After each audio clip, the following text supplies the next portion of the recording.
모으셨어요. 예, 여기 보면은 이스라엘에 흩어진 자를 모으셨다는 건 이스라엘은 선택받은 민족이죠. 그런데 흩어진 자를 모으셨다는 것은 흩은 걸 먼저 하신 거야. 흩어버린 걸 먼저 하신 거야. 그거를 모으셨어. 그러니까 감사하는데 흩어버렸어. 흩어버렸으면 왜 흩었는가, 왜 흩어버렸나를 알아야 돼. 잘 아시죠? 이제 항상 여기 계신 분들은 말씀을 많이 들었기 때문에 잘 아실 거예요. 이스라엘이 죄를 지었을 때 하나님을 찬양하지 않고 경외하지 않고 죄를 지을 때 그것이 뭐 한 번 지었다 그럼 바로 하는 건 아니시고 쌓이고 쌓여 죄가 쌓이고 쌓이면 하나님께서 참다가 흩어버리시고 그러는 거예요. 우리가 잘못을 범하면 어떤 경우에는 즉시 징계가 떨어지는 수도 있지만 살다 보면 아실 거예요. 그 징계가 떨어지는 바로 잘못한다고 떨어지는 경우도 있지만 거의 대부분은 하나님께서 참으시다가 그게 쌓이고 쌓이면 쳐버리셔. 우리 인간들도 이제 60 이상 살다 보면 그런 것이 경험으로 체험으로 체득이 되잖아요. 뭐가 잘못했을 때 어떤 경우는 막 즉시 징계가 임하는 경우도 있지만 대부분의 경우는 하나님께서 참으시더라고요. 참고 몇 번 참다가 도가 지나치면 쳐버리시. 그가 별들의 수요를 세시고 그것들을 다 이름대로 부르시는도다. 이거는 하늘에 수없이 별들이 많고 셀 수는 없지만 하나님께서는 그 별들을 다 세고 계신다. 또 그것들을 다 이름대로 부르시는도다. 우리는 이름을 다 별이 너무 많기 때문에 이름을 다 못 정했어요. 큰 별이나 몇 개씩 이름 정해놓지만 하나님께서는 그 우주의 수많은 별들의 이름을 다 지어놓고 부르신다고 그러는 거예요. 그러니까 하나님의 그런 능력, 엄청난 인간이 상상할 수 없는 능력을 인간들아 깨달아라 그런 뜻이에요. 별들의 수요 세는 것도 못하는데 그거 이름까지 다 정해놓으시고 하나님이 엄청나신 분이죠. 그러니까 인간의 두뇌로는 하나님의 엄청나심을 상상도 못해. 그러니까 하나님 앞에 겸손할 수밖에 없어요. 인간들이 누구를 만날 때 가장 겸손해지느냐? 누구를 만날 때 겸손해지느냐 하면은 부모님을 만날 때 겸손해져요. 아무리 날뛰다가도 부모님이 나타나면 겸손해져. 왜 그러냐면 부모님은 자기 갓난아기 때부터 낳으셔가지고 갓난아기 또 나의 모든 것을 알고 계셔요. 장점, 단점 다 알고 계시고 그러기 때문에 부모님 앞에서는 뭐라고 큰 소리를 못 치는 거야. 두 번째로 그분 앞에서 고개를 못 들고 뻣뻣이 못 드는 분이 있어요. 그분은 누구냐 하면 선생님. 선생님들은 어려서 그 초등학교 1학년, 2학년 때 그 어린애들이 와서 학교에서 하고 어떻게 그 지식을 모르던 애들 가르쳐서 성장시키고 졸업시키고 또 중학교 가고 이렇게 보내기 때문에 선생님 앞에서는 겸손해집니다. 학생들이 그 어른이 돼도 선생님 나타나면 선생님 왜? 자기가 그 선생님 때문에 나의 그 육적인 부족함, 지식의 부족함을 채웠기 때문에 그분에게. 그러니까 부모님 다음으로 선생님.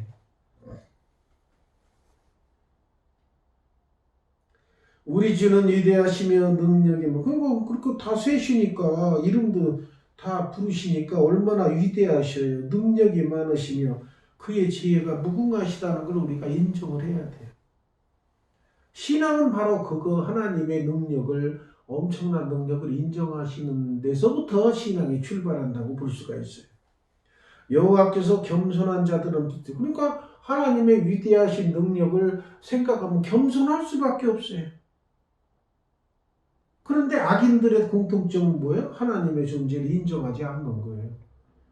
또 지 맘대로 지고집대로 하는 거예요. 그건 땅에 엎드릴 수밖에 없어요. 당연히 인간 삶의 법칙이 그럴 수밖에 없게 돼 있어요. 예. 그러니까 7절에 보면 감사함으로 여호와께 노래하면 이 모든 것이 감사라 그 말이야. 엄청난 분 하나님께서 우리를 지으시고 우리를 이 땅에 살게 하신 자체가 감사할 수밖에 없는 거예요.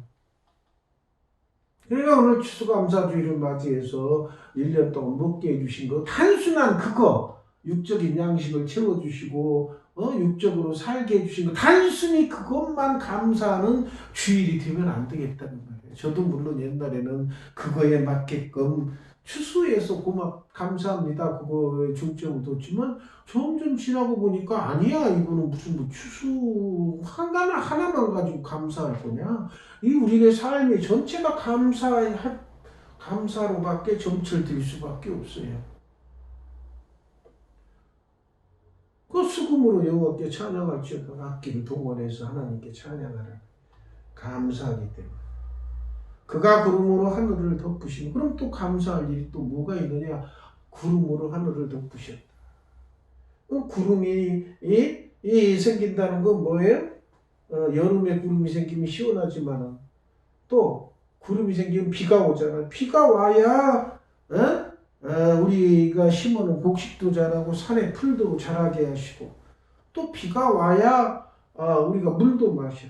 그러니까 9절에 보면 들짐승과 우는 까마귀 새끼에게 먹을 것을 주시는도다. 먹을 것을 주시는도다. 먹을 것을 주시는데 먹을 것이 어떻게 생겨요? 비가 와야 자라는 거예요. 그러니까 들짐승과 우는 까마귀 새끼에게 먹을 것을 주시는 분 하나님. 그러니까 짐승들도 자라게 하시는 거예요. 들짐승. 이런 자연이 다 자라게 하고 또 산에 풀이 자라고 곡식도 자라고 그러니까 비가 구름을 준비하셨다 그러면은 구름만 단지 생각하고 구름이 시원하겠네라고 생각하겠지만 그 구름을 통해서 비가 오고 비가 내림으로써 땅에 식물이 자라고 또 가축도 물을 먹고 들짐승도 물을 먹고 이 지구상에 있는 생물들이 살아날 수 있는 근거가 되는 것이 바로 구름이라고 말이에요.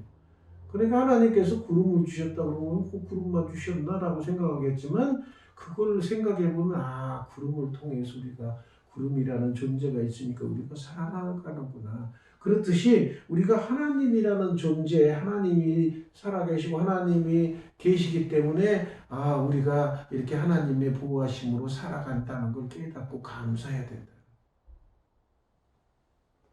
악인들은 그렇지 않다고 말이야. 악인들은 하나님이 없다는 자들은 그렇지 않아. 그래도 하나님께서 그런 걸 생각할 때 참 자비로우신 분이야. 자기의 피조물이 돼가지고 자기 주물주 자기를 만든 하나님께 감사하지도 않고 경외하지도 않는 삶을 사는데 그냥 살게 놓아두셔요. 심지어는 우상을 섬기는 사람도 놓아두셔.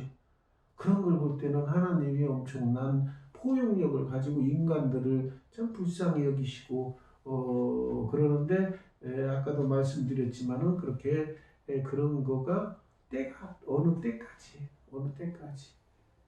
주님 오실 때까지 그분들이 버티고 있는 거예요. 그러니까 그 기간 되기 전에 회개하고 돌아오면 되는데 그 기간 동안 못 돌아오면은 그 사람들은 지옥에 갈 수밖에 없는. 여호와는 말의 힘이 세다 하여 기뻐하지 아니하시며 달리는 말이 힘이 세다 하여 기뻐하지 아니하시고 또 사람의 다리가 억세다 하여 기뻐하지 아니하시고 이거는 뭘 기뻐하지 않느냐 그러면 인간이나 짐승이나 지들이 힘이 있다고 자랑하는 거 싫어하신다는 거야. 자랑하는 거 싫어하셔. 자랑하는 거 하나님 앞에서 자랑하는 거 하나님 앞에서 무조건 겸손해. 그러면 자랑할 만한 걸 주시면 어떻게 해요? 감사하면 돼요. 감사. 자랑하는 거 주시면은 일반 사람들은 하나님을 경외하지 않는 사람들은 자랑할 거를 주면은 지가 잘나서 자랑한 걸로 착각해가지고 목에 힘이 들어가고 다른 사람을 낮게 보고 이것이 병이야 이것이. 예? 자랑할 만한 걸 주시면 그것이 내가 잘해가지고 잘했다라는 생각하기 전에 그걸 눌러버리고 자랑할 거 주셔서 감사합니다. 먼저 감사하는 신앙의 수준이 되시라. 그러니까 기독교 신앙생활을 하시다 보면 에? 사람이 점점 성장을 안 하면 잘못된 거예요. 신앙이 성숙 단계로 가지 않으면 잘못된 거예요. 애가 나가지고 지금도 20살, 30살 됐는데도 그 정신 연령 두뇌는 두세 살 먹은 그런 사람들이 있어요. 지적인 장애아들. 그러니까 지적인 장애아들이 있는가 하면 또 육적인 장애아들도 있어요. 어떤 사람들은 육적으로 자란 몸뚱아리 애기야, 애기. 머리만 크고 몸뚱아리는 애기야. 그런 사람도 있어요. 그런 사람 살아. 네? 신앙 단계도 마찬가지예요. 신앙도 예수 믿었다고 그래서 신앙생활 했는데, 예? 10년, 20년, 30년 갔는데도 성숙하지 않고 그대로 있어, 그대로. 그러면 하나님이 보시기에 어떻게 생각하겠어? 불쌍히 생각하죠. 아유, 쟤는 이렇게 잘하지도 않고, 장애가 왔네. 신앙의 장애가, 신앙 장애잖아. 이렇게 생각할 수가 있어. 근데 본인들은 몰라. 왜? 영적인 건 안 보이고 몸뚱아리만 보이니까. 그냥 와서 앉아있으면 다 똑같은 거라 생각해. 예? 신앙의 장애아들도 앉아서. 그 신앙의 장애아들은, 정신 장애아들은 어떻게 하는데요? 하나님께서 정신을 올바로 머릿속 두뇌를 쫙 조정 다 하면은 확 바뀔 수가 있어요. 응? 내비게이션 어제 다운됐다 그러는데 그게 뭔가 거기에 그 부속이 닳거나 뭐가 이제 잘못된 경우가 있으니까 자꾸 오류가 나는 거예요. 오류가. 그럼 어떻게 하면 돼요? 그거? 그 내비게이션 맞는 사람한테 갖다 주면 여러분들 이거 여기가 좀 잘못됐군요. 부속을 하나 갈아주면 제대로 딱 나와요. 그렇듯이 우리의 신앙이 정체 상태 있고 장애가 있으면 어떻게 하면 돼요? 하나님이 고쳐주시는데 하나님이 직접 나타나지 않으시니까 목회자를 통해서 하나님의 치료의 역사가 나타나게 해주시는 거예요. 그 전하는 것이 뭡니까? 말씀을 전하는 말씀. 말씀으로 탁 깨우쳐주는 거. 말씀으로 쫙 깨우쳐줘. 쫙 깨우쳐주는 거. 예? 그러니까 제가 모 카페에 말씀을 이렇게 딱딱 띄워놔요. 그건 말씀을 살았고 운동해서 좌우 날선 어떤 것보다 내 헌고 간종과 골수로 찔러 쪼개고도 남는다고 사람들이 그거를 그 카페 식구들이 보고서는 신앙에 좀 느슨했던 사람도 뭐 이렇게 정체된 사람도 그 말씀 들어가가지고 탁 깨우치고 이거구나 이 말씀을 듣고 살아야 되는구나 이렇게 깨달은 거죠. 그러려고 그렇게 일주일에 2번씩 제가 올려드리는 거죠. 하나님께서 그 말씀 통해서 역사하더라고요. 뭐 그런 거 안 올려주고 그런 거. 근데 거기에도 또 그 카페 내에도 다양한 신앙층이 있죠. 어린애기서부터 장성한 분야. 그런데 나오는 거 보면은 막 어린애들이 좋아하는 말씀만 이렇게 전해주시는 분도 계셔. 그것도 필요해. 신앙이 약한 사람들이. 그러니까 그런 말씀 전해주면 거기에 비슷한 신앙인들은 아멘 하고 거기다가 올려. 한 번도 안 올리다가도 그런 말씀 나오면 아멘 하고 올려. 그분 쓰는 그런 말씀이 깨우쳐지는 거야. 그런데 이렇게 신앙이 어느 정도 성숙한 사람들에게는 그런 말씀은 좀 와닿지 않아. 그래서 저는 기준을 성숙한 단계에 두고 찔러주는 거예요. 오래되신 분들 좀 정신 차려. 자. 하나님께서 주시니까 제가 거기다 꽂아놓으면 그들이 깨달아. 여호와는 자기를 경외하는 자들과 그의 인자하심을 바라는 자들을 기뻐하시는도다. 경외하는 거 기뻐하신대요. 그러니까 우리가 하나님이 기뻐하시는 일을 해야 할 거 아니야. 하나님을 경외하는 걸 기뻐하신대. 그럼 우리가 하나님 기뻐하시는 일을 해야 되잖아요. 경외합시다.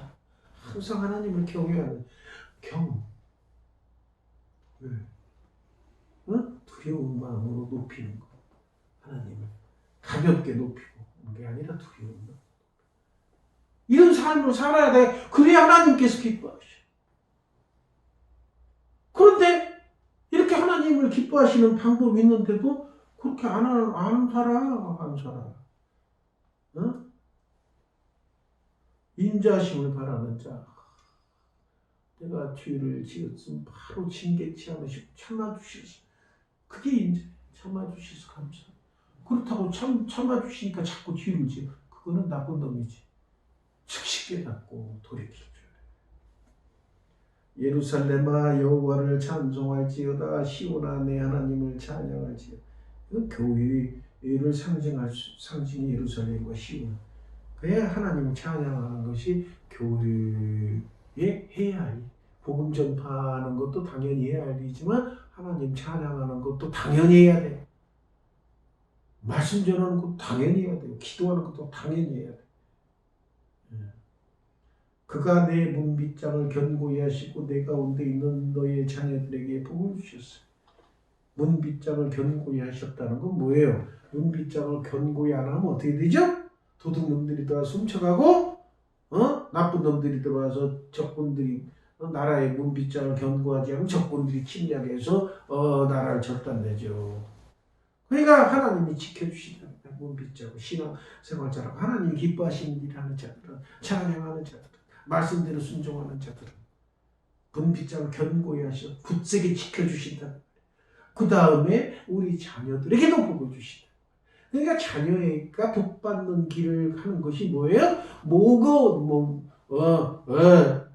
가진 재물을 몽땅 자녀에게 주는 거. 이것이 자녀들에게 복을 주는 것이 아니고 부모가 신앙생활을 철저히 하고 말씀대로 순종하고 하나님이 기뻐하시는 일을 하는 것 자체가 자녀에게 복을 전달해 준다.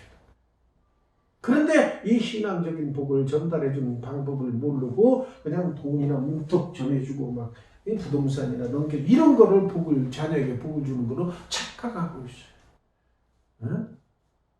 아무리 그렇게 육적으로 잘 했어도 죽을 때에 이 세상 마지막 때 지옥 가버리면 그 자녀가 복 받는 거예요? 아니잖아요. 이 지상에서는 참 힘들게 살아도 그 자녀가 하늘나라 가게끔 이렇게 인도해주는 부모가 참된 부모요. 그게 참된 복인 거예요. 내 경내를 평안하게 하시고 아름다운 밀로 너를 배불리시고 평안하다. 걱정 근심이 없어. 뭔가 막 집안에 계속 걱정 근심이 있고 생기면 힘들어요. 괴로워서. 또 아름다운 밀로. 물론 육적인 양식도 먹어야 돼요. 그런 역할을 하나님을 기뻐하시는 일을 행하는 자들은 당연히 오는. 그의 명령을 땅에 보내시니 그의 말씀이 속히 달리는도다. 하나님께서는 이 세상을 통치하실 때 말씀으로 통치하시고 말씀을 보내버려요. 그럼 말씀이 속히 달려가가지고 그 곳곳에 가서 역사를 일으키는 거예요. 그만큼 말씀은 살았고 운동력이 있다는 걸 여기에 나타나. 속히 달려 말씀이. 그러니까 살았고 운동력이 있으니까 달리는 거예요. 말씀은 살아있는 생명체입니다. 영적은 살아있는 생명체. 달려. 눈을 양털같이 내리시며 소리를 재같이 흩으시며 우박을 떡소리같이 뿌리시나니 누가 능히 그의 주의를 감당하리나? 하나님이 하시는 일을 누가 능히 감당하겠느냐. 그 경외함, 하나님의 위대하심을 찬양해. 또한 18절 그의 말씀을 보내사 그것들을 놓으시고 그러니까 말씀이 달려가가지고 얼음도 녹여버려. 말씀이 가서 쫙 다가서면 쫙 녹아버려. 얼음이 쫙 녹아버려. 그 다음에 말씀이 딱 지나가면 바람도 그 다음에 말씀이 지나가면 얼음이 녹아가지고 물이 쫙 흘러. 그러니까 이런 자연 이거를 움직이시는 것도 말씀을 보내서 다 움직이시는 거예요. 말씀을 보내서. 그 말씀이 그만큼 엄청난 힘을 가지고 있는 거야. 파워, 영육간에 엄청난 파워가 있는 것이 말씀이에요. 그러니까 말씀을 읽지 않고 신앙생활하는 게 기적 중에 기적을 몇 번씩 말씀드리는 게 그거예요. 이렇게 귀하고 능력 있는 말씀 붙들고 살지 않으면 그 하나님의 위대하신 능력을 체험할 수가 없습니다. 그러니까 말씀 묵상하며 사시라. 그가 말씀을 야곱에게 보이시며, 근데 그 말씀이 그렇게 힘있고 능력있고 귀중한 말씀이기 때문에 아무에게나 안 주신다 그 말이에요. 그 말씀을 복받은 야곱에게 그 말씀을 주셨다 그 말이에요. 야곱 12지파의 조상. 또 그의 율례와 규례도 말씀이에요. 이스라엘에게 보시면 선민 이스라엘에게만 보여주시오. 그런데 오늘날 우리도 이방인인 우리도 예수 믿고서 그 말씀 위대하신 그 능력의 말씀을 체험케 해주신 그 주님께 추수감사절을 맞이해서 감사하지 않을 수 없다고 말이에요. 감사할 수밖에 없다고 말이에요. 항상 감사해야 돼. 말씀을 주신 거에 대해서. 아무나 안 주셔 그 말씀을. 여러분이 말씀을 읽고서 깨달음을 주시면 그걸 감사해야 돼요. 하나님께서 나를 귀하게 여기셔서 이 말씀을 깨닫게 해주셔서 감사합니다. 그는 어느 민족에게도 이같이 행하지 아니하셨나.